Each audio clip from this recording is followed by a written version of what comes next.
Existem 3 grupos no mundo: aqueles que são favoráveis ao aborto e aqueles que são contra o aborto, mas também aqueles que preferem jogar o jogo do aborto. Dentro do universo das religiões, esse tema é amplamente discutido e a grande maioria das vertentes cristãs defendem que a vida deve ser preservada dentro do contexto do aborto, simplesmente devido ao fato que a vida é concedida por Deus e que Ele, como doador da vida de cada um de nós, seria o único com plenos direitos de retirá-la.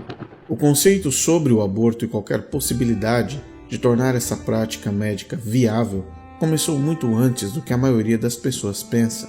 Por volta do ano 1827, a comunidade médica chegou a conclusões importantes sobre a reprodução humana, primariamente sobre a fecundação, envolvendo o espermatozoide e o óvulo. Embora os cientistas já tinham uma compreensão de que a reprodução dos mamíferos envolvia alguma forma de óvulo da fêmea e espermatozoide do macho, os mecanismos e as estruturas por trás da concepção humana permaneciam ainda envoltos em mistério. No entanto, essa descoberta levou os cientistas a uma percepção revolucionária.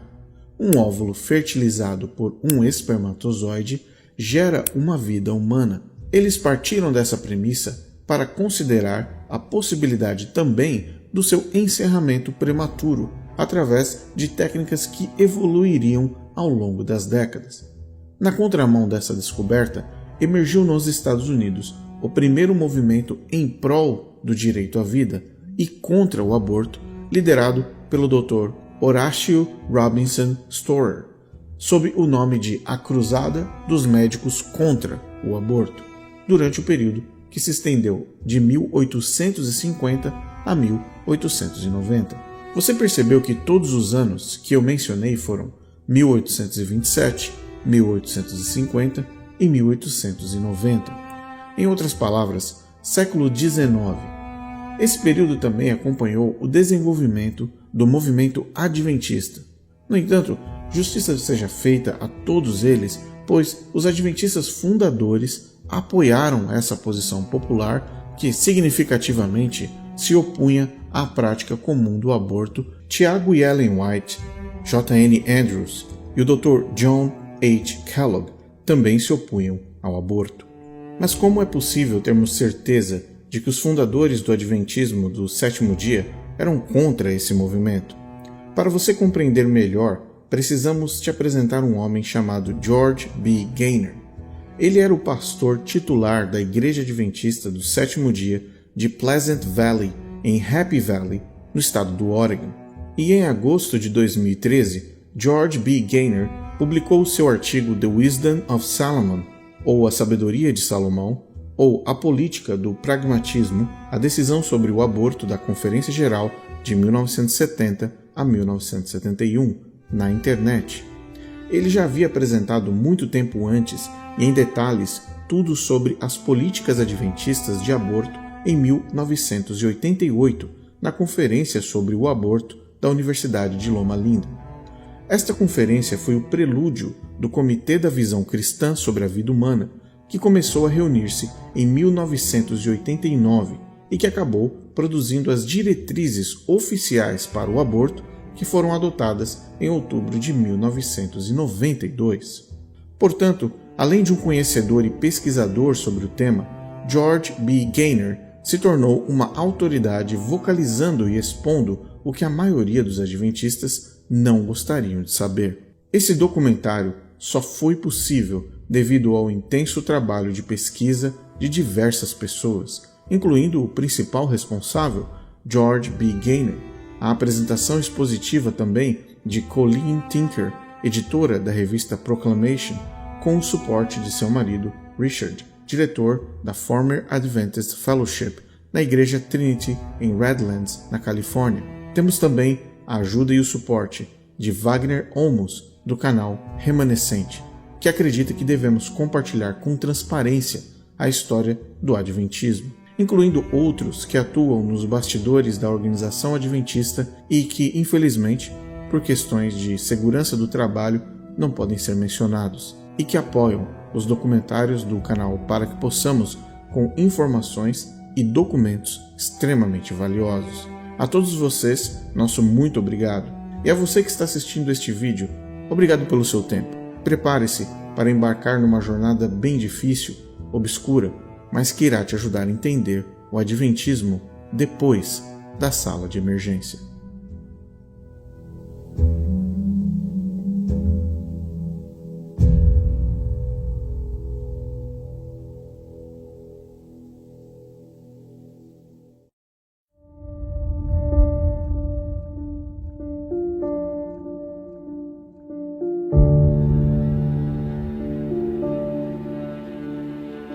A cruzada dos médicos a favor da vida e contra o aborto obteve a influência da legislação anti-aborto nos Estados Unidos. E uma vez que essas leis entraram em vigor e o debate público sobre o aborto esfriou no país inteiro, afinal eram os médicos que estavam a favor dos bebês, Gaynor destaca que nas décadas seguintes um silêncio tomou conta dos Estados Unidos e cristãos e a sociedade em geral mantiveram uma posição consistente baseada na proteção da vida contra o aborto. Entretanto, nos anos de 1960 surgiu um forte movimento pró-aborto nos Estados Unidos. Muitos cristãos, bem como o público em geral, passaram a argumentar que a qualidade de vida da mãe e da família era mais importante que a vida do feto. Esse movimento para revogar a legislação anti-aborto do século XIX culminou na histórica decisão Roe vs. Wade em 1973, que legalizou o aborto nos Estados Unidos em absolutamente todos os estados. Enquanto isso, os serviços de saúde adventistas começaram a lidar com esse problema também já em 1970, muito antes da aprovação do aborto em nível nacional. Em janeiro daquele ano, o estado do Havaí revogou sua lei anti-aborto e o Hospital Adventista Castle Memorial, de repente, se viu diante de uma crise gigantesca. Havia 2 hospitais públicos em Oahu que atendiam casos de emergência e maternidade, incluindo obstetrícia. Um era exclusivamente um hospital de obstetrícia e ginecologia, e Castle Valley era a única unidade geral que aceitava casos de maternidade. Antes da mudança da lei estadual no Havaí, o Castle Memorial realizava abortos apenas terapêuticos, ou seja, a interrupção da gravidez em casos de risco extremo para a vida da mãe, estupro, incesto ou ansiedade mental extrema na mãe. Com as leis do aborto mais liberais agora em vigor no Havaí, o Hospital Adventista corria o risco de perder sua clientela de obstetrícia e ginecologia se eles não oferecessem abortos eletivos, como fazia, por exemplo, o Hospital Kapiolani nas proximidades destes centros médicos adventistas. O Hospital Castle Memorial enfrentou um momento crucial quando um visitante inesperado, John Harrison, se aproximou de Marvin C. Midkiff, o administrador do hospital. O ar estava carregado de tensão quando John Harrison, um pai angustiado, com desespero estampado em seu rosto, veio em busca de uma solução para a situação da sua filha de 16 anos. Ela já estava há 2 meses em uma gravidez não planejada e John Harrison, pai, acreditava firmemente que o aborto era a única saída. Com uma determinação inabalável, Harrison, o pai, apresentou a Midkiff um folheto envelhecido dos primeiros dias de arrecadação de fundos para o Hospital Adventista. Ele apontou para uma declaração enfática naquele folheto que declarava: "Este hospital será um hospital de serviços completos e fornecerá todos os serviços necessários para os residentes da comunidade." Ele fez isso para pressionar o administrador do Hospital Adventista. O pai da adolescente grávida apresentou um de seus cheques desbotados que havia sido coletado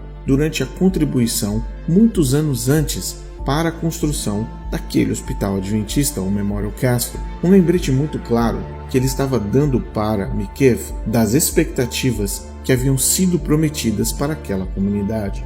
Esse encontro inesperado marcou o início da crescente pressão sobre o Hospital Adventista para incorporar abortos sob demanda como parte integral de sua identidade como instituição de saúde de serviços completos. Era uma época em que as regras sociais pareciam mutáveis, incluindo também a ética médica. W.J. Blacker, o presidente da Conferência da União do Pacífico, se viu numa situação extremamente complexa. Não fazia muito tempo que a sociedade defendia a vida e era contra o aborto, mas as coisas haviam mudado, tanto nas pessoas como também nas leis. Buscando orientação, Blacker procurou a Conferência Geral da Igreja Adventista, a liderança máxima, mas mesmo os escalões mais altos da administração da igreja estavam incertos quanto a qualquer posição oficial que a igreja deveria tomar sobre o aborto. Consequentemente, o Hospital Memorial Castle se viu numa encruzilhada, navegando por um território completamente novo. Na ausência de uma posição clara da igreja, o hospital embarcou numa elaboração de uma decisão provisória. Ela estipulava que, dada a ausência de uma orientação oficial da Igreja Adventista, o hospital consideraria abortos sob demanda durante o primeiro trimestre, mas somente após o paciente ter recebido aconselhamento religioso e consultado pelo menos 2 médicos. Essa decisão marcou um delicado equilíbrio entre manter o compromisso do hospital com o atendimento abrangente e abordar o tema através de um nível básico de ética moral. O problema não estava na teoria, mas no conceito da liberdade da prática abortiva que se alastrava de casa em casa e em todo o território americano.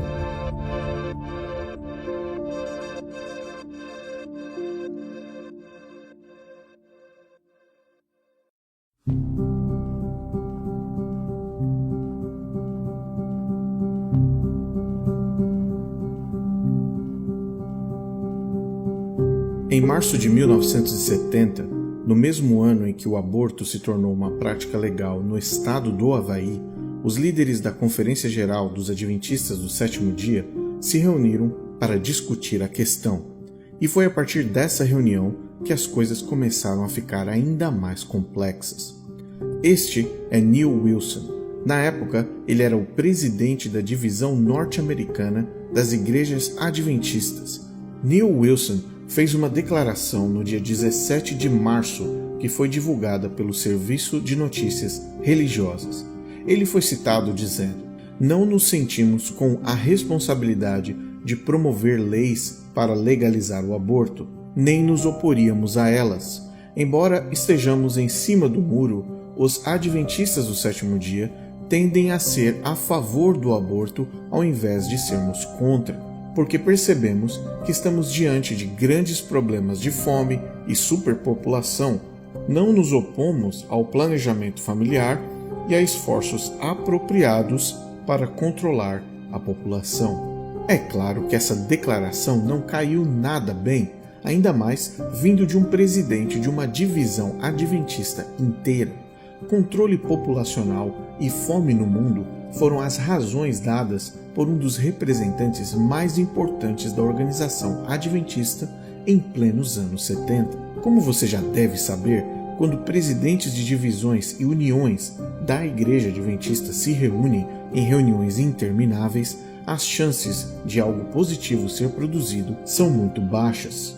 Porém, após discussões contínuas e muitas edições produzidas, no dia 13 de maio de 1970, os líderes da Conferência Geral votaram a favor de aceitar algo que eles deram o nome de Diretrizes Sugestivas para Abortos Terapêuticos. No entanto, essa votação revela a maneira como a organização adventista evitou aprovar o aborto de forma oficial. Uma declaração ou diretriz oficial teria que vir, na verdade, de uma votação do Comitê da Conferência Geral dos Adventistas. Essas eram apenas diretrizes sugestivas e vieram apenas dos líderes da Conferência Geral. Elas eram oficiais, entre aspas, o suficiente para sugerir que os médicos e hospitais adventistas, sim, poderiam realizar esses procedimentos, mas eram essas diretrizes ao mesmo tempo não tão oficiais assim o suficiente para que Marvin McIff, o administrador do hospital, que estava sendo pressionado por aquele pai, voltasse para o Havaí e impedisse que os abortos ocorressem. Mas você deve estar se perguntando, afinal, quais eram as diretrizes que eles decidiram? Quais eram essas diretrizes oficiais vindas da Igreja Adventista do Sétimo Dia quando o assunto era o aborto? Vamos a elas. Acredita-se que abortos terapêuticos possam ser realizados pelas seguintes indicações estabelecidas. 1. Quando a continuação da gravidez pode ameaçar a vida da mulher ou prejudicar seriamente a sua saúde. 2. Quando a continuação da gravidez provavelmente resultará no nascimento de uma criança com graves deformidades físicas ou retardamento mental. 3. Quando a concepção ocorreu como resultado de estupro ou incesto. Foi considerado também que, quando recomendados, os abortos terapêuticos devem ser realizados durante o primeiro trimestre da gravidez. A adoção não oficial dessas diretrizes não resolveu o problema, nem o fato de os líderes terem silenciosamente retirado o assunto da agenda daquela conferência geral. Entre julho de 1970 até o final do ano, as discussões sobre esse assunto só aumentaram, tanto entre líderes oficiais como também entre os membros da Igreja Adventista. Você se lembra do Hospital Memorial Castle que mencionamos antes? Pois é, esse estava se tornando cada vez mais exigente porque seus médicos não adventistas ameaçavam levar seus pacientes para outra instituição se o Memorial Castle não apoiasse oficialmente o procedimento do aborto. Em dezembro de 1970, o chefe de equipe do Memorial Castle, Dr. Raymond D. Hay, escreveu 2 cartas, uma para o presidente do conselho do Memorial Castle e outra ao presidente da Conferência Geral Adventista, Robert Pearson, implorando por uma decisão oficial. Pearson, o presidente dos adventistas do mundo inteiro, respondeu repetindo as diretrizes não oficiais que estavam em vigor e anunciou que um comitê competente se reuniria no próximo mês em Loma Linda, Califórnia, para discutir ainda mais essa questão. Em 25 de janeiro de 1971, 11 dos 18 membros recém-nomeados pelos líderes da Conferência Geral Adventista para integrar este comitê finalmente se reuniram. Parecia que o problema do aborto e a posição oficial da Igreja Adventista realmente sairia do papel. 4 novos membros foram adicionados aos 11 presentes, formando um comitê com um quórum de 15 pessoas. Os presentes eram W. R. Beach, David Henshaw, P. C. Hillback, C. B.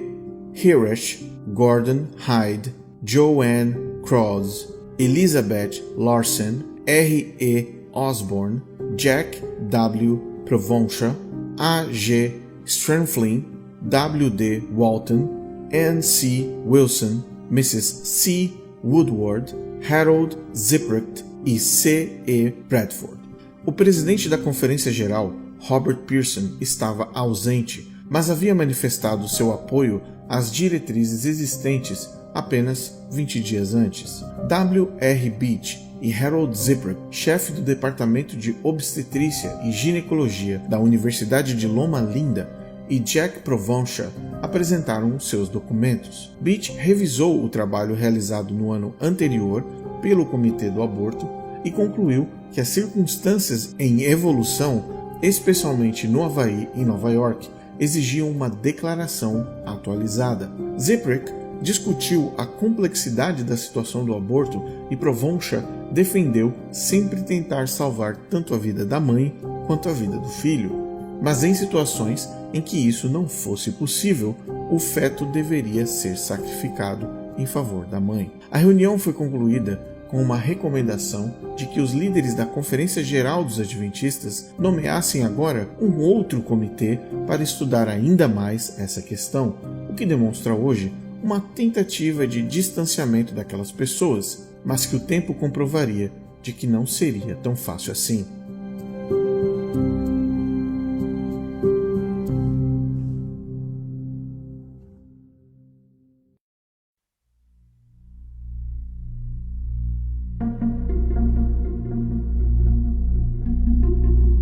Quando janeiro de 1971 chegou, o clima na Conferência Geral estava muito ruim. Diversos grupos ultraconservadores adventistas ao redor dos Estados Unidos já tinham recebido a informação de que hospitais da igreja oficialmente haviam assumido a posição das práticas abortivas com base nas diretrizes não oficiais sugeridas pela Conferência Geral, e as cartas dos membros questionando a decisão começaram a se multiplicar. Pouco tempo depois, durante fevereiro de 1971, o Comitê de Aborto começou um novo trabalho em Washington, D.C. Eles se envolveram na análise e revisão das 3 primeiras diretrizes que já existiam desde 1970, e o que aconteceu foi o surgimento de um novo documento que eles deram o nome de Diretrizes para Interrupção da Gravidez, e as principais recomendações apontavam para as preocupações éticas e médicas apresentadas nos artigos dos doutores Zipprick e Provencher na reunião anterior lá em Loma Linda. O comitê enfim decidiu que deveriam adicionar mais 2 diretrizes não oficiais às 3 já existentes. Inicialmente, essas 2 adições, números 4 e 5, permitiam o seguinte: número 4. No caso de criança solteira com menos de 15 anos de idade, o aborto era permitido. Número 5. Quando em harmonia com a declaração de princípios acima, os requisitos da vida humana funcional exigem o sacrifício do menor valor humano potencial. Nos meses seguintes, eles continuaram fazendo mudanças significativas em várias diretrizes. A principal razão por que eles não paravam de mexer nessas diretrizes ficou claro quando cartas de comunicação vieram à tona entre W.R. Beach, presidente do Comitê Adventista do Aborto, e N.C. Wilson, na época presidente da divisão norte-americana, como já dissemos, que mais tarde seria eleito como presidente mundial da Igreja Adventista do Sétimo Dia. É interessante notar que as sugestões de Neil Wilson mudaram de forma dramática e com precisão cirúrgica as diretrizes sobre o aborto em hospitais adventistas, dando um tom muito mais político-liberal. Numa carta datada de 8 de março de 1971, W.R. Beach concordou com a recomendação de Neil Wilson de que a palavra graves fosse retirada da diretriz número 2. Assim, o aborto seria permitido não apenas em casos com risco de resultar no nascimento de uma criança com graves deformidades físicas ou retardo mental, mas seria permitido em quaisquer casos de possíveis deformidades ou retardo. Após essa troca de cartas entre Beach e Wilson, o comitê fez mais 2 mudanças bem significativas nas diretrizes emergentes. A palavra seriamente foi eliminada da diretriz número 1, permitindo o aborto não só de uma gravidez que ameaçasse prejudicar seriamente, mas apenas prejudicar a vida da mãe. A segunda e mais abrangente mudança ocorreu na diretriz número 5, que foi reescrita para quando por alguma razão os requisitos da vida humana funcional exigem o sacrifício do menor valor humano potencial, o aborto é permitido. O acréscimo das palavras por alguma razão abriu a porta para que o aborto fosse realizado por qualquer motivo. Assim, uma mulher que sentisse que a sua gravidez pudesse interferir na sua capacidade de, por exemplo, terminar seu ano escolar ou faculdade, manter o seu emprego ou, de qualquer forma, viver a vida que ela desejava, a Igreja Adventista, a partir daquele momento, considerava estas razões suficientes para justificar o aborto. O comitê finalmente apresentou essa nova declaração a todos os oficiais em março de 1971, mas ainda assim eles não tomaram nenhuma decisão oficial, mesmo com a crescente pressão da Conferência da União do Pacífico, que esperava ter algo definitivo e oficial para dar aos hospitais. O presidente do Comitê Adventista do Aborto, W.R. Beach, demorou para agir. No entanto, em 10 de agosto de 1971, C.E. Bradford, secretário do agora renomeado Comitê sobre a Interrupção da Gravidez, divulgou uma declaração que identificava as diretrizes adventistas agora atualizadas. conforme a opinião de um comitê representativo de teólogos, médicos, professores, enfermeiros, psiquiatras, leigos, etc., que se reuniram em Loma Linda, na Califórnia, em 25 de janeiro de 1971, e com o entendimento de que essas diretrizes e relatório devem ser usados como conselho para denominações e instituições médicas. Essa declaração aparentemente revelou um novo foco.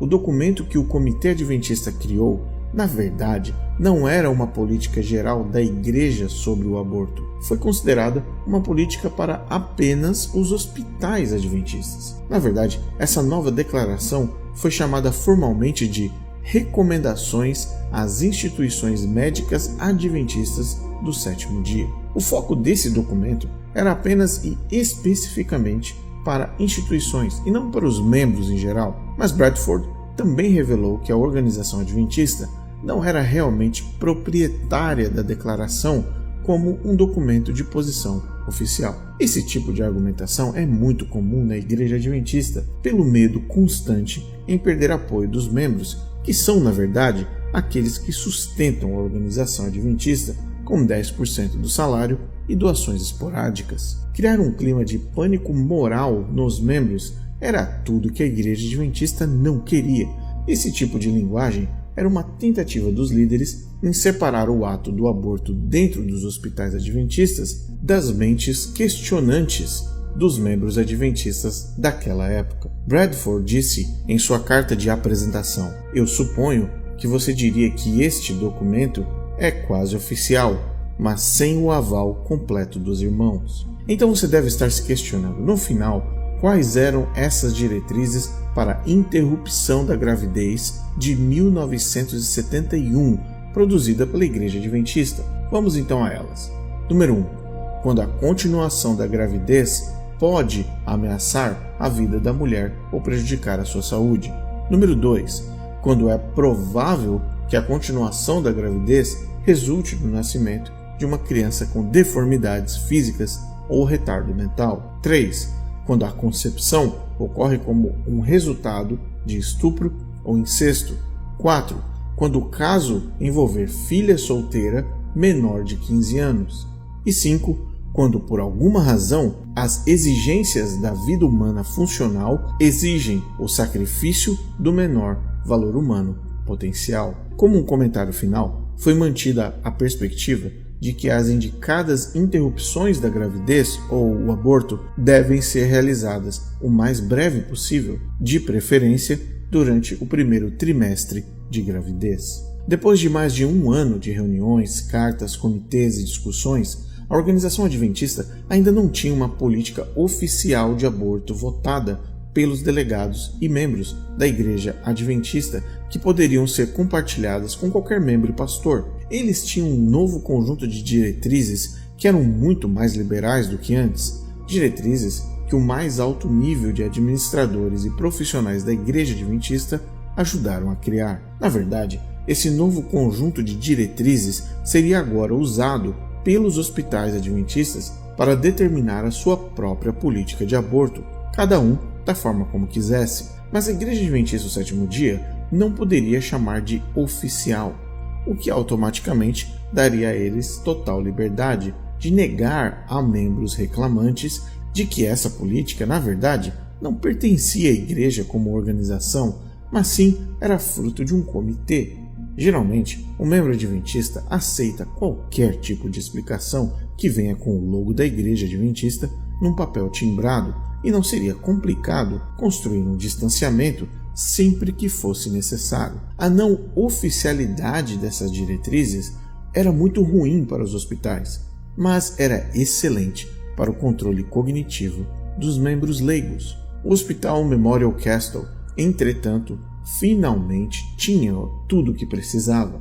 Embora fosse apenas quase oficial, esse conjunto de diretrizes, as 5 que mencionamos, tinha sido, quer queira ou não, emitido pela Conferência Geral, e nas palavras do administrador Marvin McKeith, que havia sido pressionado por aquele pai, o doador, era amplo e suficiente para interpretar cada situação da maneira como você bem entendesse. Essa declaração permitiu que o Hospital Adventista Memorial Castle e qualquer outro hospital adventista pudesse oferecer abortos sob demanda durante até a 20ª semana e ainda mais tarde, por razões sociais ou médicas convincentes, e ainda estar em harmonia com as diretrizes da Conferência Geral.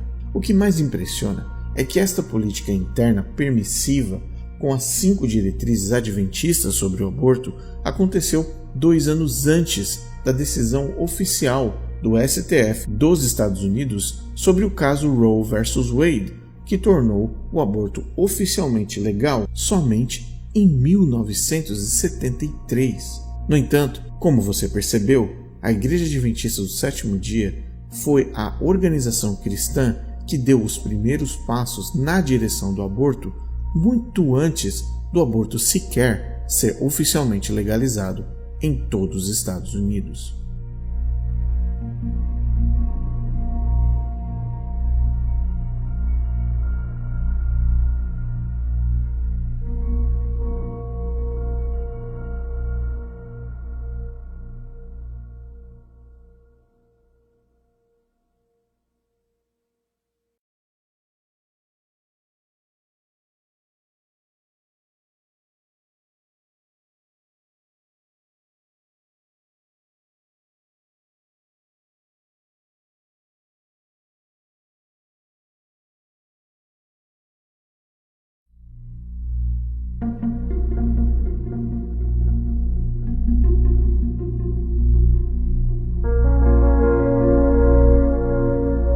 A grande pergunta que fica é por que a organização que se apresenta como a Igreja Remanescente e que guarda todos os mandamentos de Deus se envolveria diretamente com a prática do aborto através dos dízimos, ofertas e doações de seus membros e se beneficiaria com recursos financeiros vindos diretamente desta prática. Como você viu no episódio anterior, a Igreja Adventista demorou mais de 1 ano para escrever diretrizes para os seus hospitais em como proceder com relação ao aborto, e incluiu nestas diretrizes a liberdade para executar abortos tanto eletivos quanto terapêuticos, e deixou 100% a cargo das mulheres decidir o que fazer em cada caso. É claro que existem muitos fatores envolvidos nestas diretrizes que iremos explorar durante essa parte final deste documentário. No entanto, é necessário iniciar essa apresentação revelando quais eram as posições sobre o aborto e o encerramento da vida vindos de 2 personagens importantes no Adventismo, Tiago White e Ellen White. Como você deve imaginar, a Igreja Adventista e os seus líderes, incluindo pastores, presidentes, teólogos, provavelmente teriam consultado e estudado os livros e escritos de Ellen White, a suposta profetisa e mensageira oficial de Deus na Terra, para buscar instruções de como proceder com relação ao aborto. Mas a verdade é que eles ignoraram completamente, o que mostra que a profetisa, na verdade, é relevante quando convém. Quando não convém, ela automaticamente deixa de ser a chamada profetisa. Portanto, todas as vezes que você ouvir o nome de Ellen White numa igreja adventista como um argumento para determinar como você deve ler, interpretar ou viver a sua vida, lembre-se deste documentário. Vamos começar pelo nome mais importante na Academia Adventista, J. N. Andrews. Ele disse: um dos pecados mais chocantes e ainda assim um dos mais prevalentes nessa geração é o assassinato de bebês em gestação. Deixe aqueles que pensam que isso é um pecado pequeno que leiam Salmos 139:16. Eles verão que até o nascituro está escrito no livro de Deus e podem estar certos de que Deus não passará desapercebido o assassinato de tais crianças. J. N. Andrews mencionou Salmos 139:16 e o que diz lá? Os teus olhos me viram a substância ainda informe, e no teu livro foram escritos todos os meus dias, cada um deles escrito e determinado, quando nenhum deles havia ainda. A próxima referência ao aborto na imprensa adventista está contida no livro Um Apelo Solene. Esse livro foi editado por Tiago White em 1870, enquanto ele era presidente mundial da Igreja Adventista do Sétimo Dia. Ele apresentou a declaração que ele extraiu do livro Vitalidade Exaurida, do Dr. E.P. Miller. Tiago White disse que esse livro era extremamente importante. Veja o que o presidente mundial da Igreja Adventista do Sétimo Dia, Tiago White, marido de Ellen White, disse: poucos estão conscientes da extensão terrível quando este negócio nefasto, esta prática pior do que diabólica, é levada a cabo em todas as classes da sociedade. Muitas mulheres determinam que não se tornarão uma mãe e se submetem ao tratamento mais vil,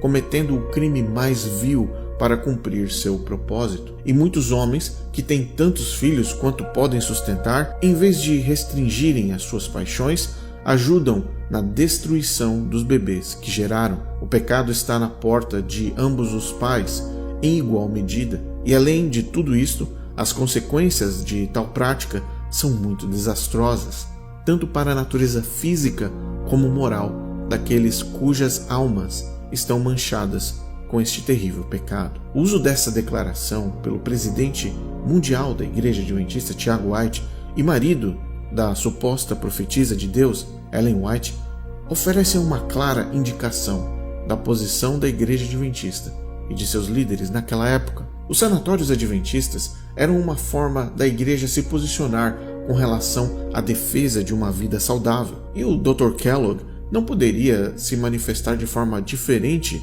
do seu parceiro na organização, Tiago White.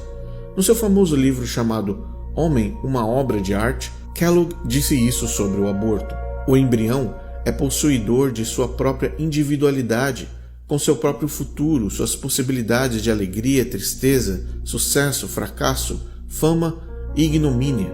A partir desse momento, adquire o direito à vida, um direito tão sagrado que, em qualquer terra, violá-lo é incorrer na pena de morte. Quantos assassinos e assassinas ficaram impunes? Ninguém, exceto Deus, conhece toda a extensão desse crime hediondo. No dia do julgamento final, qual será o veredito? Assassinato? Assassinato. Assassinato de crianças, o massacre de inocentes, mais cruel que Herodes, mais sangue frio que o assassinato da meia-noite, mais criminoso que o homem que mata seu inimigo, o mais antinatural, o mais desumano, o mais revoltante de todos os crimes contra a vida humana. É importante lembrar que a Igreja Adventista já tinha uma posição contra o uso de armas, a participação no exército ou forças de segurança, principalmente como forma de prevenção de que seus membros se envolvessem em assassinatos durante conflitos. Portanto, a posição com relação ao aborto era paralela à mesma perspectiva da prevenção da vida acima de qualquer cenário. Essa posição adventista consistente contra a prática do aborto de vidas humanas encontrou o apoio de Ellen White, que fez diversas declarações sobre a santidade da vida humana. Ela disse no livro O Ministério da Cura: Deus olha para a pequena semente que ele mesmo formou e vê dentro dela a bela flor, o arbusto ou a árvore alta e extensa. Ele também vê a possibilidade em cada ser humano.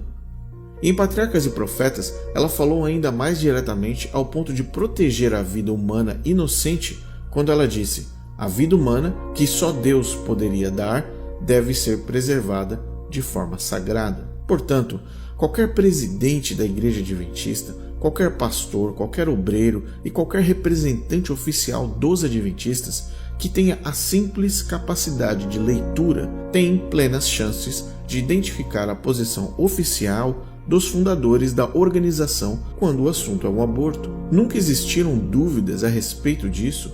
Nunca foi uma posição velada, e a suposta profetisa, quem diversas vezes plagiou outros autores, com a ajuda até de suas assistentes, mesmo assim repetiu diversas vezes que a vida humana, sim, deveria ser preservada. Portanto, qual era a dúvida em 1970 e em 1971? Porque o presidente dos Adventistas, Robert H. Pearson, e o futuro presidente mundial da Igreja Adventista, Neil C. Wilson, não deram ouvidos à suposta mensageira do Senhor, Ellen White, e ao ex-presidente da Conferência Geral, Tiago White, ou aos doutores adventistas e os teólogos do século XIX. Para você compreender, vamos dividir em 3 partes importantes que virão a seguir e que vão revelar a essência dos interesses da organização quando a vida de um bebê está em jogo.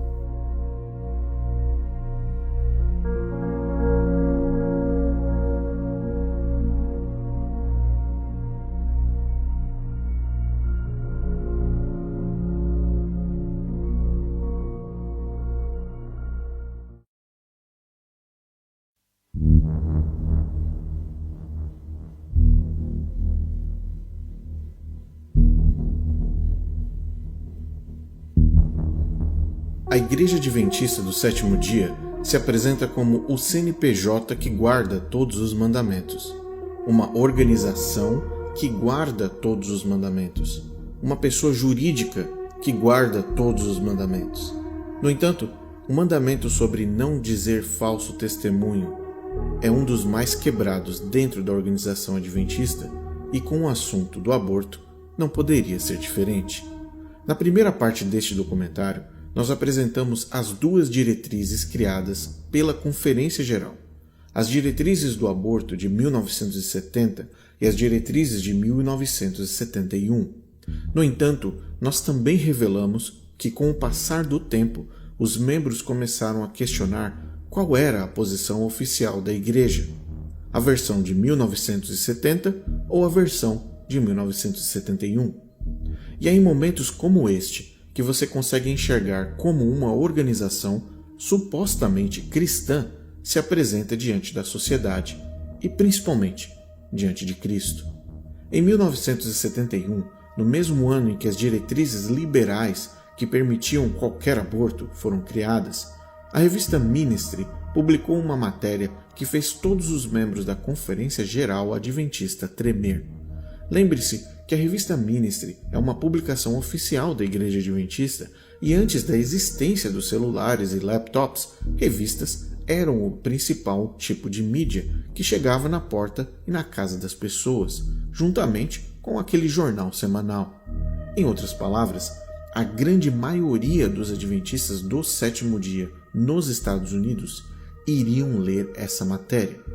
Os membros, os doadores de dinheiro para a igreja, aqueles que realmente sustentam e pagam os salários dos pastores, os membros. A revista Ministry publicou uma edição sobre o aborto, além dos artigos que alertavam contra ir além dos abortos terapêuticos no primeiro trimestre. A revista publicou as 3 diretrizes originais aprovadas pelo Comitê da Conferência Geral em 13 de maio de 1970. Ironicamente, as diretrizes que liberavam qualquer aborto foram escritas em 2 de março de 71 e ainda estavam passando pelas revisões finais exatamente ao mesmo tempo em que a revista Ministry se manifestou e foi publicada. O clima esquentou de vez quando Robert E. Osborne, oficial da Conferência Geral e membro do Comitê do Aborto, escreveu ao presidente do comitê W.R. Beach e disse: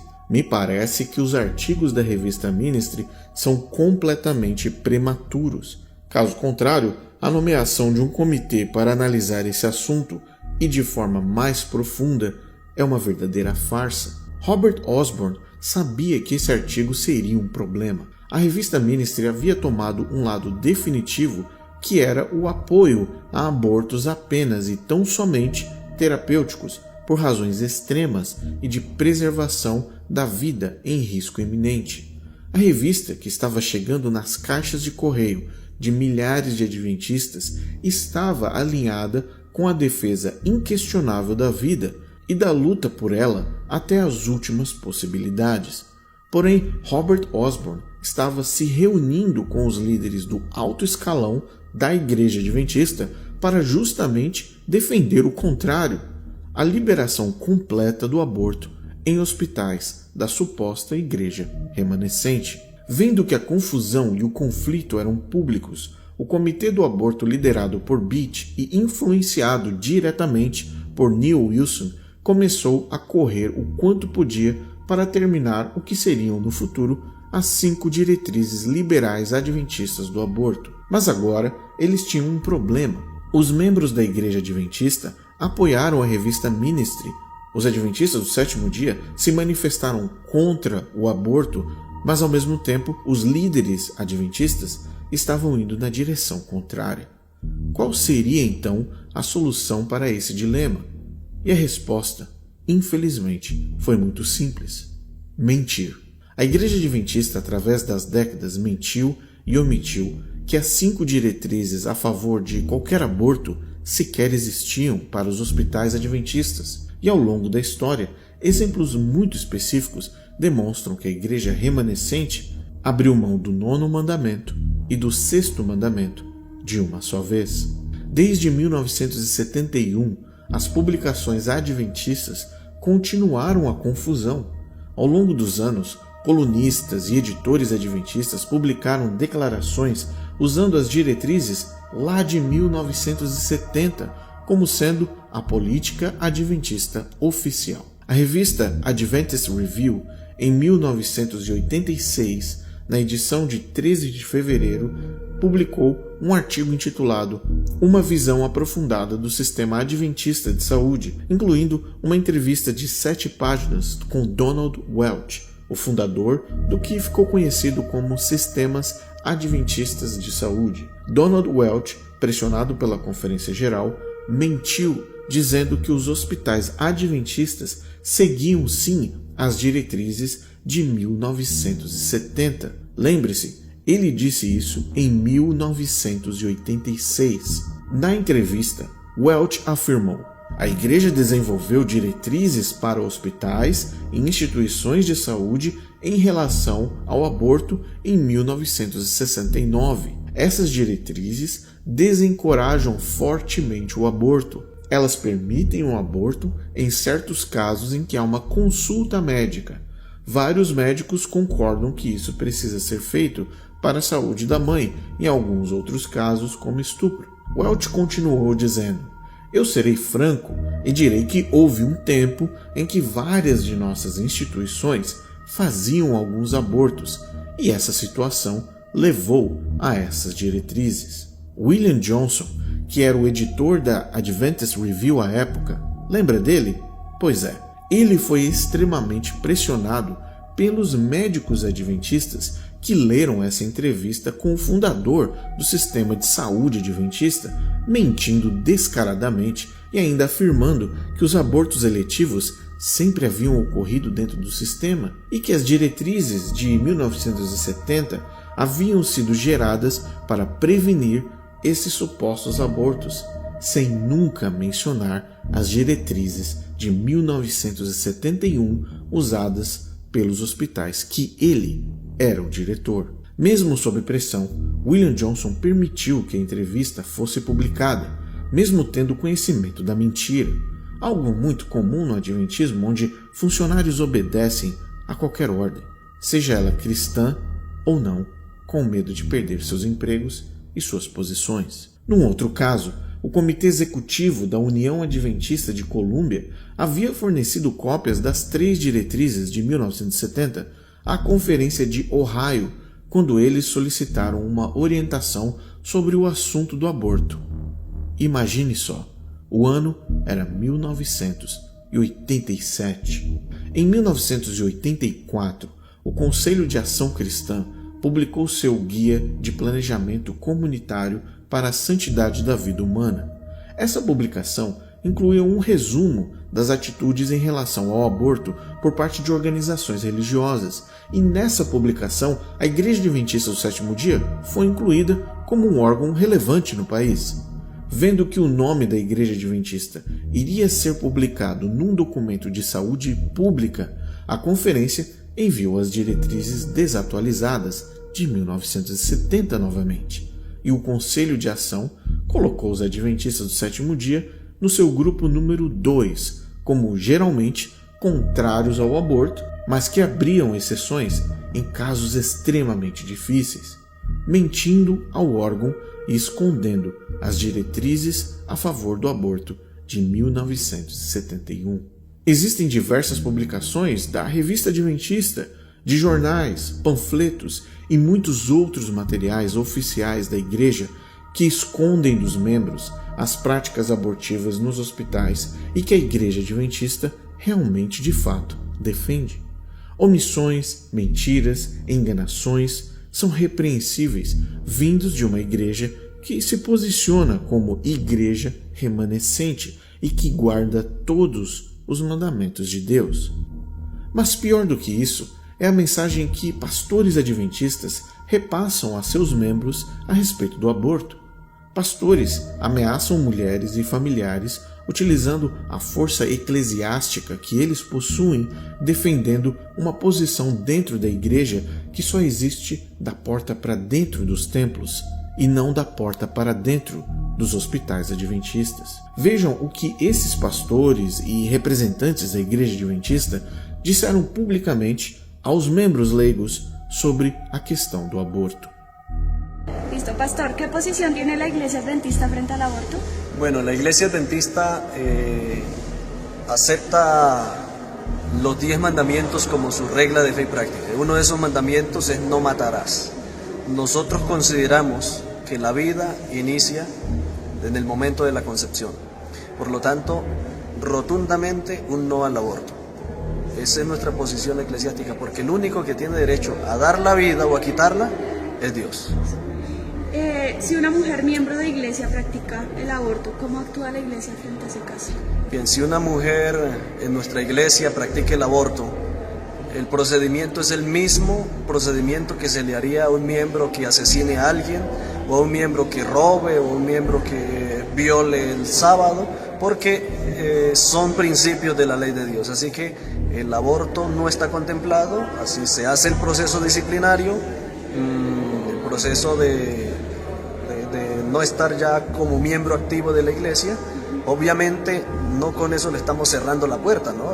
Sino que hacemos el proceso de restauración para que la persona vuelva nuevamente a estar en comunión con Dios, y al igual que cualquier otro pecado, el aborto también tiene perdón.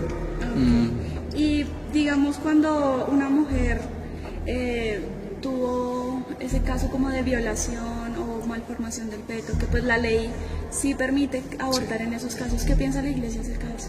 Bueno, yo creo que muerte es muerte, sea justificada o injustificada. Y en este caso estaríamos hablando también como, bueno, si hay un asesino en serie, entonces lo fusilamos, porque es para el bienestar del resto de la comunidad. Yo creo que el único que tiene derecho a quitar la vida, como lo he dicho, es Dios, y solo bajo sus órdenes se quita o se deja vivir. Entonces Dios no ha facultado al hombre de quitar la vida en ningún caso. Sea por violación, probablemente esa persona va a entrar a hacer bendición en esa familia. Y si es por malformación, yo creo que Dios es capaz de transformar eso. Si usted revisa la historia,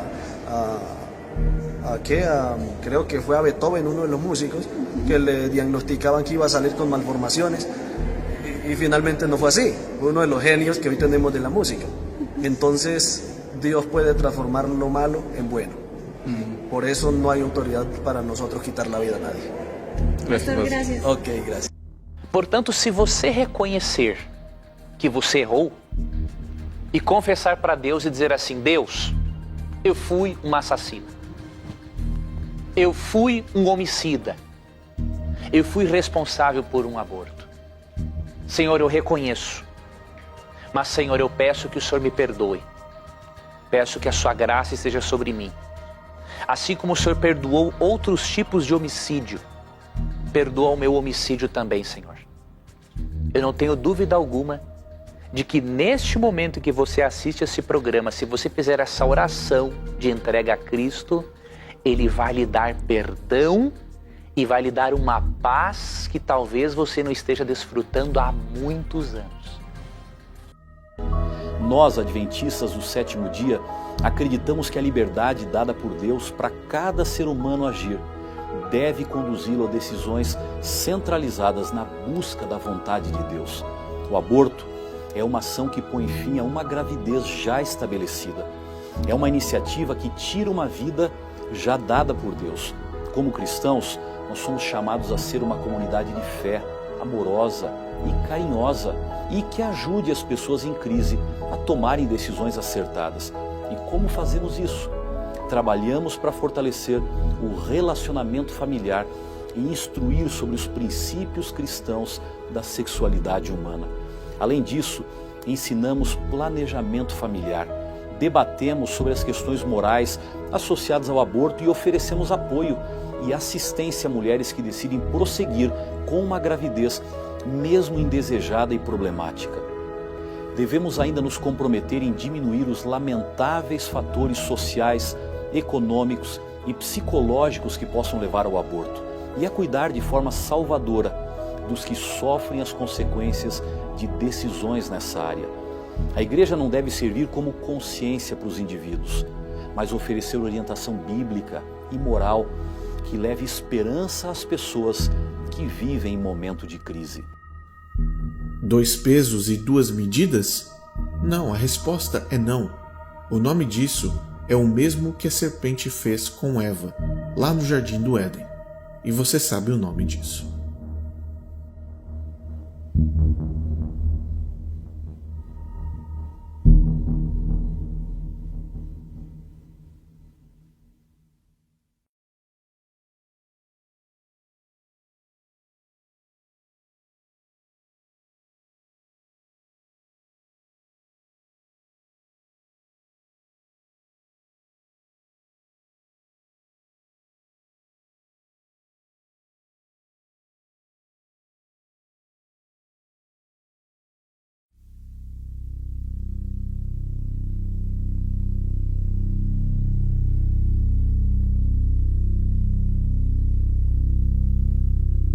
A Igreja Adventista tem mantido uma política pró-escolha e proporcionado milhares de abortos.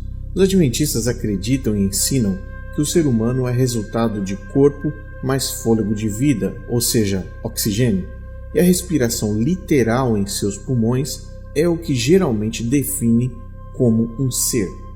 Quando a respiração cessa, o corpo morre, assim como uma luz se apaga quando a eletricidade é desligada. Assim eles ensinam que os humanos não possuem um espírito imaterial separado do corpo, ou como todos nós conhecemos, a chamada alma imortal. Embora seja verdade que muitos adventistas individualmente se opõem ao aborto, a crença que eles defendem como membros da Igreja Adventista define em si mesmo o conceito do que é um feto. Na histórica edição de março de 1970 da revista Ministry, mencionada anteriormente, o Dr. Ralph F. Waddell, secretário do Departamento de Saúde da Associação Geral, escreveu um artigo intitulado "O aborto não é a resposta". Ele apoiou os abortos terapêuticos, mas afirmou que estes deveriam ser realizados durante os primeiros 3 meses, antes que o embrião possa ser considerado possuidor de vida em si. Para que ninguém argumente que a citação do Dr. Waddell é apenas a sua opinião, que o Adventismo não ensina oficialmente que os fetos não são seres viventes de acordo com a interpretação adventista, preste atenção na seguinte citação que o Adventismo ensina, muito menos conservadora do que a do Dr. Ralph. A Igreja Adventista afirma abertamente que uma pessoa passa a existência como ser vivente apenas ao receber ar em seus pulmões. É importante ressaltar que a citação em questão está presente em diversas literaturas adventistas, incluindo no seu site oficial. A palavra de Deus afirma que depois que Adão foi criado, ele se tornou uma alma vivente quando o seu corpo, que Deus fez do pó, recebeu o fôlego de Deus. Antes deste sopro vivificante vir de Deus, não existia Adão. A Igreja Adventista apresenta uma situação muito inusitada que gerou resultados terríveis para a vida de muitos bebês. O conceito de que um feto não é um ser vivente automaticamente dá liberdade na interpretação das diretrizes do aborto para ambos, tanto hospitais como membros. A Igreja Adventista utiliza o único exemplo registrado na Bíblia de que Deus soprou ar nos pulmões de Adão como sendo a premissa global do conceito de vida. A partir de 8 semanas, um bebê já possui batimentos cardíacos, e no decorrer da gestação, todos os nutrientes necessários para a vida ocorrem através da troca entre a mãe o feto e a placenta. Como um exemplo prático, podemos considerar que se uma gestante vier a óbito e não receber o socorro imediato, o feto também virá a óbito, demonstrando uma dependência direta entre a mãe e o feto. Mas caso a gestante venha a falecer dentro do âmbito hospitalar, ainda existe a possibilidade de salvar o feto. Esse pequeno exemplo demonstra o absurdo da Igreja Adventista a comparar o ato de respiração, que foi único, dado através do sopro de Deus a Adão, como padrão para todos os seres humanos que vieram depois, e automaticamente considerar quem é um ser vivente ou não, baseado nessa premissa. No livro de crenças da Igreja Adventista, edição de 2005, a definição de um ser foi apresentada da seguinte forma: o significado bíblico de alma. Como já mencionamos, no Antigo Testamento alma é uma tradução do hebraico nefesh. Em Gênesis 2:7, denota o homem como um ser vivente depois que o fôlego de vida entrou em um corpo físico formado a partir dos elementos da terra. Da mesma forma, uma nova alma passa a existir sempre que nasce uma criança, sendo cada alma uma nova unidade de vida singularmente diferente e separada de outras unidades semelhantes. Portanto, para o Adventismo do sétimo dia, um ser somente é um ser quando após o nascimento ele recebe ar. Guarde essa informação, você vai precisar dela no final desse documentário.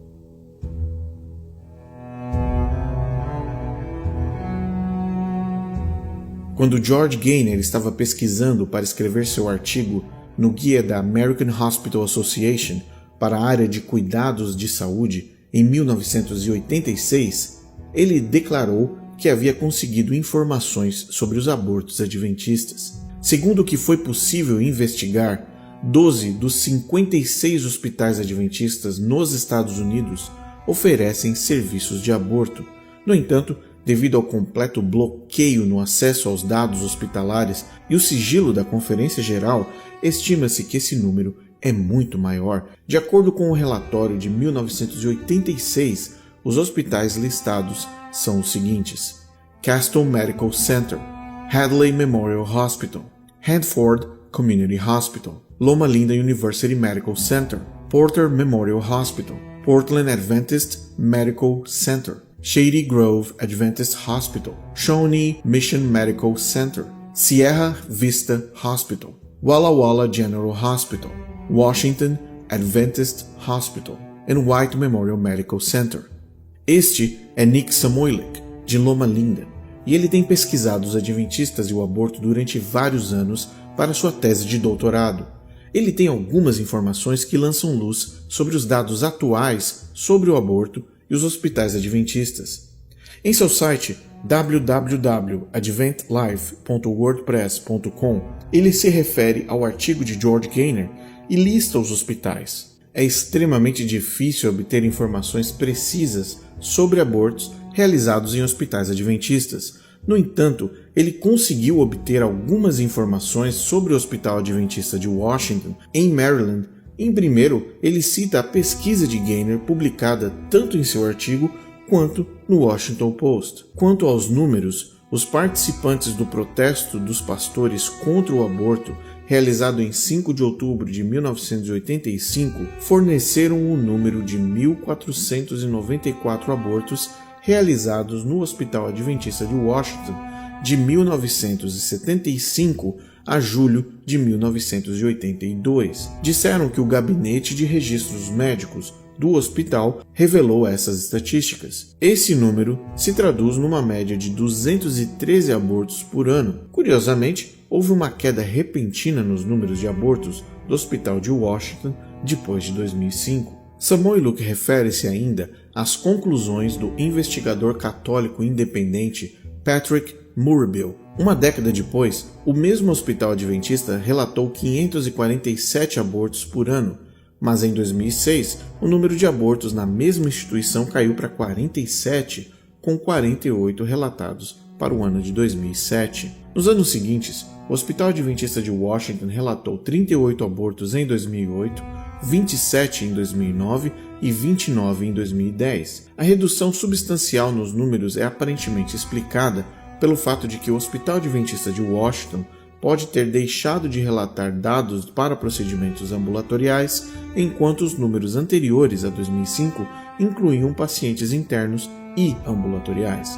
Quando Samoiluk solicitou as estatísticas de pacientes ambulatoriais para os anos de 2008 a 2010, foi informado que eles não estavam mais disponíveis. Ele disse: "Um correspondente meu que tem ligações estreitas com o escritório da Associação Geral me disse que foi informado de que a igreja torna quase impossível para qualquer pessoa obter dados precisos sobre as estatísticas de aborto em hospitais adventistas." Em fevereiro de 2011, Samoiluk participou de uma reunião pública em Redlands, Califórnia, na qual o presidente da Conferência Geral, Ted Wilson, filho de N.C. Wilson, que ajudou a estruturar as diretrizes para a interrupção da gravidez de 1971, foi o orador principal. Samoiluk perguntou a Ted Wilson sobre os abortos eletivos em hospitais adventistas. Ted Wilson respondeu que a igreja não os tolerava e que eram quase nulos. Ele sugeriu que Samoiluk contatasse o Dr. Alan Handisides, da Conferência Geral, para obter mais informações, só que isso era algo que Samoiluk já tinha feito. Em 2003, na revista Proclamação, a revista publicou um artigo de 3 partes com Richard Fredericks, um PhD, intitulado A Resposta Bíblica ao Aborto. O Dr. Fredericks contou este relato. Uma jovem pediatra adventista me contou sobre o aborto tardio com uma solução salina em um hospital adventista, no qual o aborto falhou. O bebê nasceu vivo e chorando, mas foi colocado em um balde lacrado para sufocar. Ela ficou horrorizada com o tal ato de assassinato. Além do horror inicial, ela ficou chocada por 2 motivos. O primeiro era porque durante o seu próprio treinamento, ela declarou que abandonaria a faculdade de medicina na Universidade de Virgínia em vez de realizar ou participar de um aborto devido às suas próprias convicções religiosas como um membro adventista. Ela, essa jovem pediatra, era adventista. Depois de primeiro dizer que ela deveria ajudar num aborto para se formar, a universidade recuou. Ela presumiu que, como igreja, nós tomamos uma posição muito firme contra o aborto. Então, ela descobriu que os abortos por conveniência, emergências não médicas, eram constantes e regulares nos hospitais adventistas.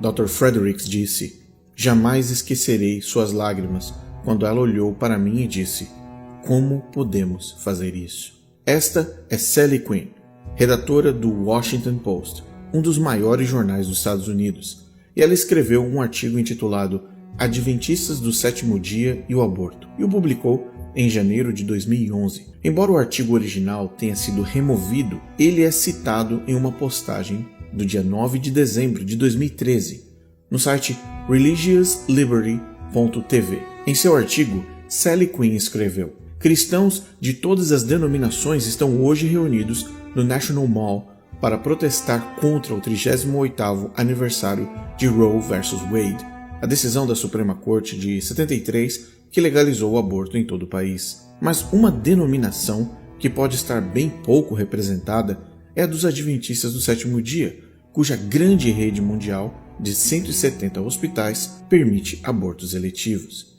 Essa posição foi revelada quando os reguladores do estado de Maryland deram ao Hospital Holy Cross, uma instituição católica, a permissão para construir um hospital no crescente condado de Montgomery, no norte, excluindo completamente os adventistas do sétimo dia que também queriam construir um hospital naquela mesma área. Sally deixou claro que alguns defensores do direito ao aborto se colocaram de forma contrária ao Hospital Católico Santa Cruz porque eles preferiam que o Hospital Adventista fosse o vencedor da licitação ao invés do Hospital Católico, simplesmente porque o Hospital Adventista era a favor do aborto, enquanto o Hospital Católico era contra.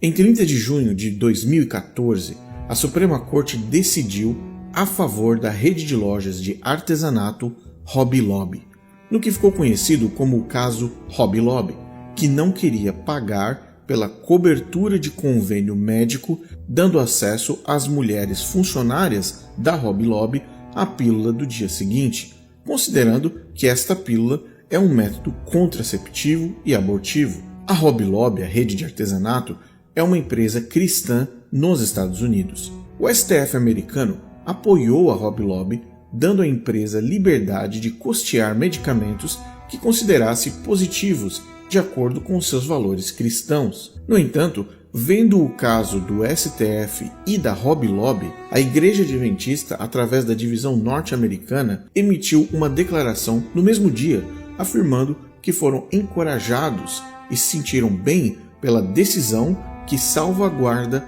as amplas proteções à liberdade religiosa disponíveis para todas as pessoas de fé. Porém, a nota não parou por aí.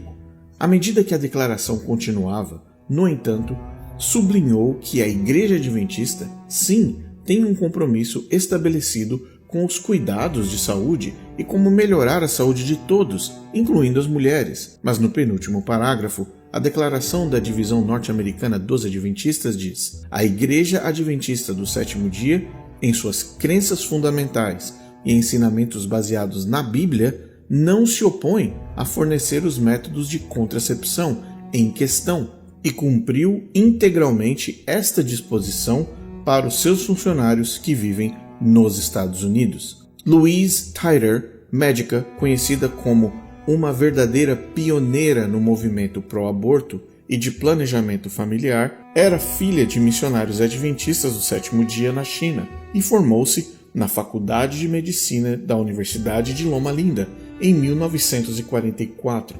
Ela foi membro fundadora da Associação de Profissionais de Saúde Reprodutiva, a ARHP, em 1963, e uma das primeiras vozes do movimento pró-aborto. Em 1975, ela se tornou vice-presidente de assuntos médicos do Planned Parenthood Federation of America e ocupou o cargo por 15 anos. Após os 70 anos, ela continuou prestando consultoria para grupos como a Mobilização pelos Direitos do Aborto em Nova York e o Departamento de Estado dos Estados Unidos, onde fez a orientação médica para o Planned Parenthood no norte de Nevada e fez campanha pelo aborto medicamentoso. Edward C. Allred, médico, graduado adventista pela Universidade La Sierra e pela Faculdade de Medicina da Universidade de Loma Linda, fundou o grupo médico Avalon Slawson em 1969, mais tarde renomeado como Family Planning Associates, FPA. A clínica de Allred realizava abortos legalizados na Califórnia antes de Roe vs. Wade legalizá-lo nacionalmente nos Estados Unidos inteiro em 1973. Ele foi o inventor da chamada técnica do aborto em linha de montagem, usada na cadeia de clínicas da FPA, e ele afirmou em 1980 ter abortado pessoalmente 250.000 de fetos nos 12 anos anteriores. Em uma entrevista com Anthony Perry, do Doctors Abortion Business is Lucrative, no San Diego Union Tribune, de 12 de outubro de 1980, das páginas A3 a A14, Allred é citado como tendo dito: o controle populacional é importante demais para ser interrompido por alguns da direita pró-vida. Veja o novo influxo de imigrantes hispanos. A sua falta de respeito pela democracia e pela ordem social é assustadora. Espero poder fazer algo para conter essa maré. Eu abriria uma clínica no México de graça se pudesse. Talvez uma clínica em Calexico ajudaria. A sobrevivência da nossa sociedade pode estar em jogo. Em 2005, Allred vendeu o Family Planning Associates para o dentista adventista Irving Bud Feldkamp III. Em 2010, a Universidade La Sierra fundou o Centro Edward C. Allred para alfabetização financeira e empreendedorismo em sua homenagem. A Universidade Adventista do Sétimo Dia La Sierra recebeu recursos financeiros provenientes das clínicas de aborto e investiu no mesmo campus. O mesmo Irving Feldkamp, que comprou o Family Planning Associates, a maior rede privada de clínicas de aborto do país, diretamente do Dr. Allred, teve muito mais sucesso. As 17 clínicas na Califórnia oferecem mais abortos na Califórnia do que qualquer outro provedor, incluindo até mesmo os famosos centros Planned Parenthood. E além disso, estes centros realizam abortos até mesmo além de 14 semanas. O filho de Feldkamp, Irving IV, é médico e trabalha na mesma rede de clínicas de aborto do pai. Tragicamente, 2 das filhas de Feldkamp, seus maridos e seus 5 filhos morreram em um acidente de avião em 24 de março de 2009. Eles estavam com uma outra família voltando de uma área onde estavam esquiando quando o seu avião particular, pilotado por um piloto bem experiente, caiu em um cemitério católico de Montana. Ironicamente, o avião caiu a poucos metros do túmulo dos não-nascidos, um memorial dedicado aos bebês que morreram em abortos. No entanto, Irving nunca teria tido tanto sucesso enviando dinheiro de abortos para a Igreja Adventista se não fosse pelo trabalho do Dr. Edward C. Allred, uma figura proeminente dentro da Igreja Adventista do Sétimo Dia. É uma pessoa complexa e controversa, conhecida por seu envolvimento em serviços de aborto, apostas em corrida de cavalos e seu status como embaixador distinto adventista, incluindo diversos aspectos multifacetados da vida do Dr. Allred. Suas contribuições para a área médica, suas opiniões sobre o aborto, suas declarações polêmicas e, principalmente, suas conexões dentro da Organização Adventista do Sétimo Dia. Dr. Edward Allred ganhou notoriedade por seu extenso envolvimento na indústria do aborto. Embora tenha se abstido de fornecer números atualizados para evitar dar mais munições ao movimento contra o aborto, é claro e notório que Dr. Allred contribuiu para que essa prática alcançasse escalas inimagináveis. No entanto, recentemente, durante um sermão, Ted Wilson infelizmente teve em sua própria família um caso trágico da perda prematura de um neto. No vídeo a seguir, você verá a declaração de púlpito no que tange a perda em seu âmbito familiar. E ele ainda afirma que o responsável por essa perda é o diabo. In the last year or so, the devil has attempted to neutralize every one of our precious 3 daughters. And most recently, our 3rd daughter, Catherine, and her husband, Bob, were expecting their 3rd child until 3 weeks ago, when they lost the little baby, our 9th grandchild. After the premature delivery at 4 months, Catherine held the perfectly formed little boy in her hand. And when the Lord returns, Catherine's little son will be placed in her arms, and he will grow up in heaven.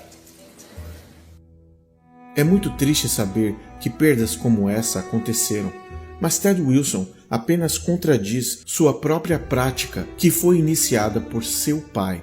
Desde a data dessa pregação, Ted Wilson continua a apoiar a prática abortiva em hospitais adventistas e os recursos recolhidos dessa prática continuam sendo utilizados para o avanço dessas mesmas instituições.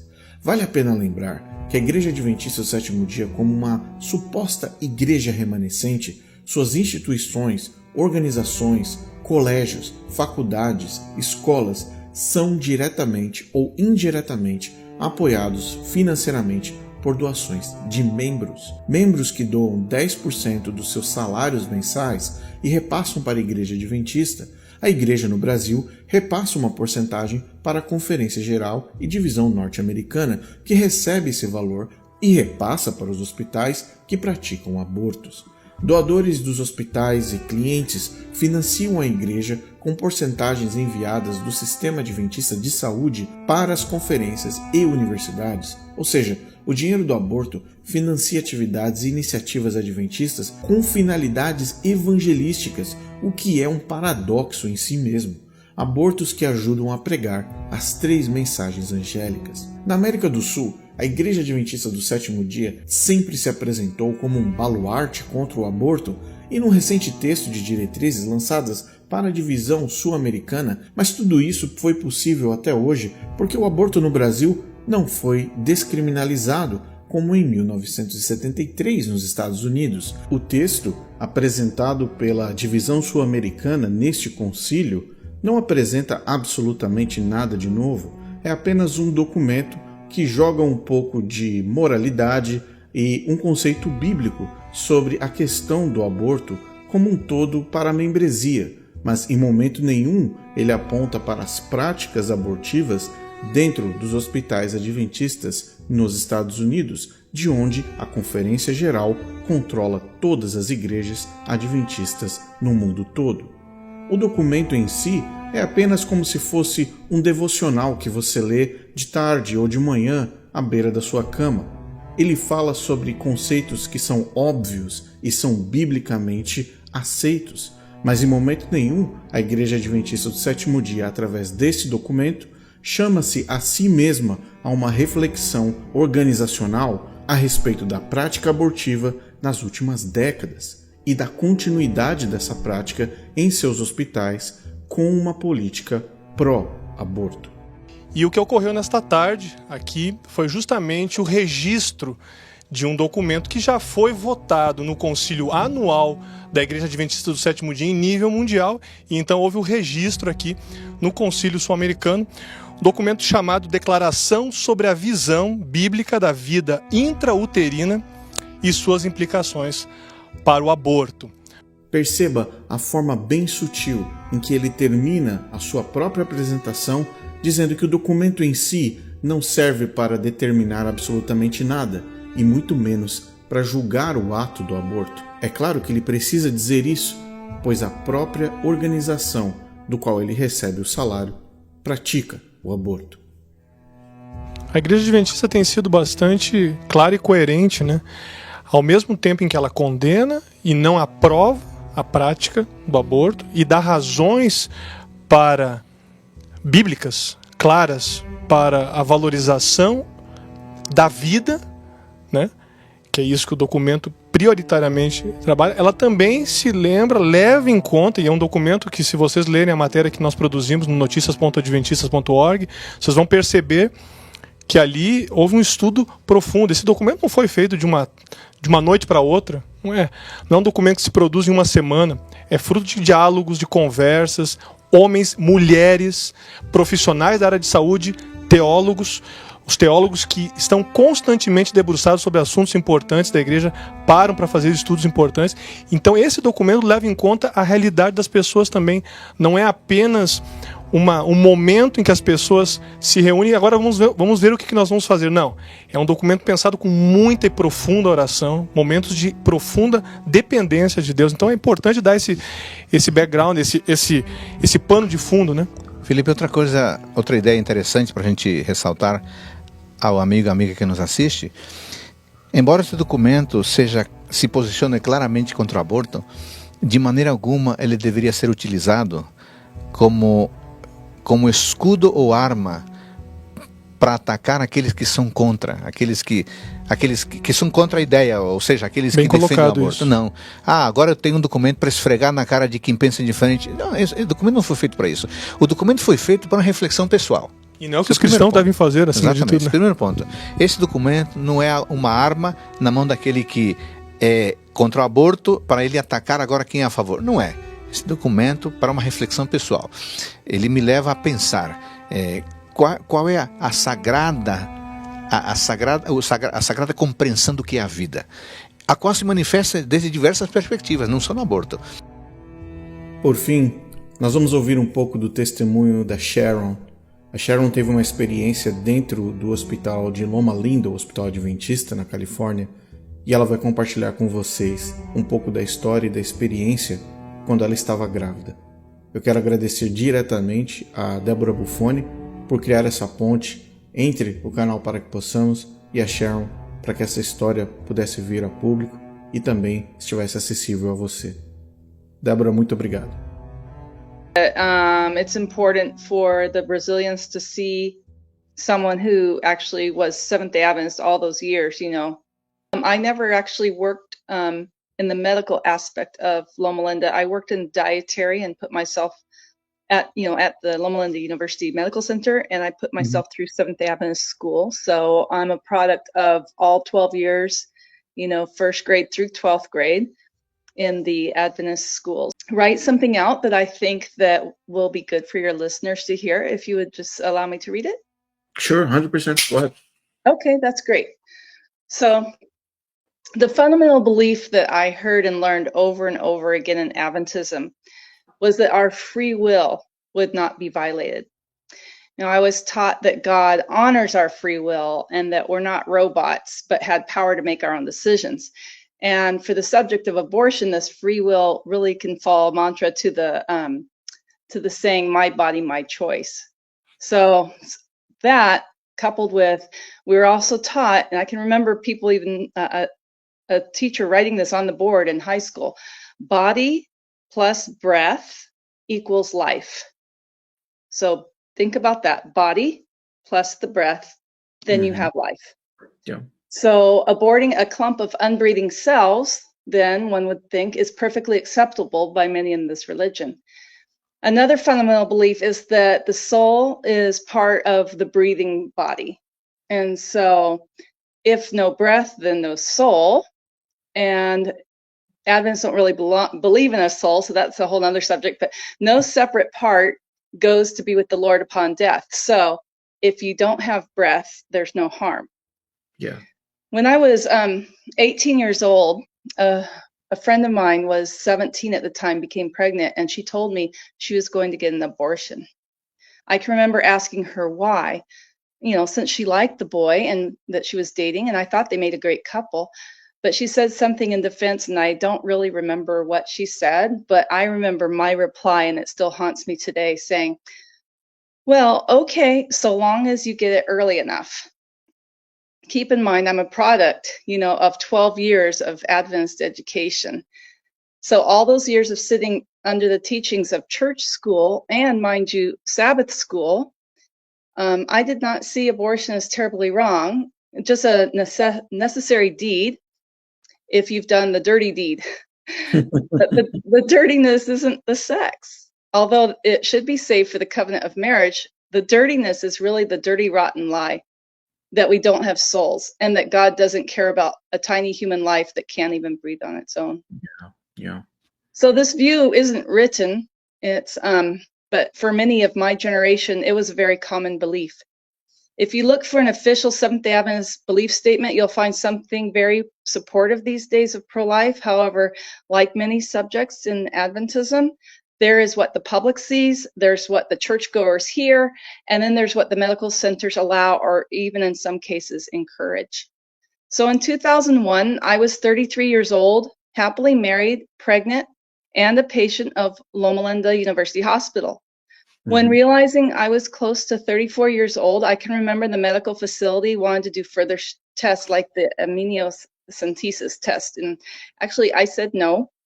They took my husband and I to a little room and showed concern for my age. I was nearly 34, and asked if there were any cases of Down syndrome in our families and suggested an abortion. Even though my answer to their question was, well, I do have an adopted aunt who has Down syndrome, and they got very excited and again offered me this abortion. Adopted, you mentioned. Yeah, my aunt was adopted, and she's the one with Down syndrome. They weren't listening. They just wanted to offer me this abortion. Wow. So I'm a practicing SDA at the time, And I said, wait a minute, did you just offer me an abortion? Why would you do that? Aren't we a Christian institution? And the representative for Loma Linda University said that it was possible. Our baby had Downs. And because and this, I'm paraphrasing, but this is pretty much what she said, because we accept governmental monies, we have to offer abortions. I was horrified. My feelings on the subject had not changed for other people, but I myself said, I don't care if he has 6 fingers on his hand, I'm keeping him. These people saw a happy couple pregnant with their first child, not requesting termination of pregnancy, not even wanting further testing to see if the baby had the markers for Down syndrome. This is why I said earlier they encourage it. Yeah. You have to wonder if they would get more money if they aborted than if they went through the pregnancy, but that's a whole nother topic. So would a Christian organization, why would a Christian organization even put this in my head? I wasn't asking for an abortion. Would a Catholic hospital have offered the same service?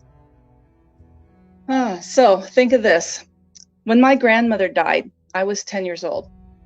Through my tears, I asked my dad, where did she go? And he explained that it was just like a candle that had a flame was her life. So her life is the candle, the flame goes out. He asked me, where does the flame go?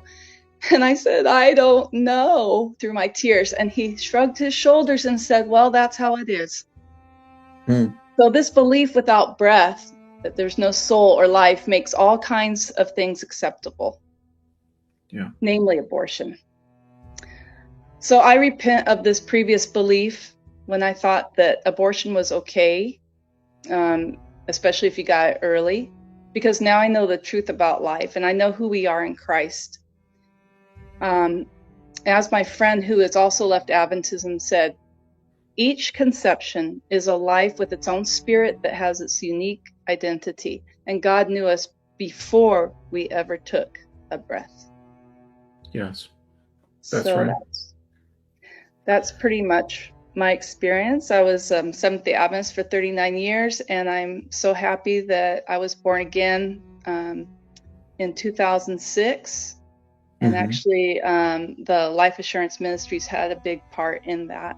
And I'm forever grateful to our God and to Him, providing that vehicle for us to get out.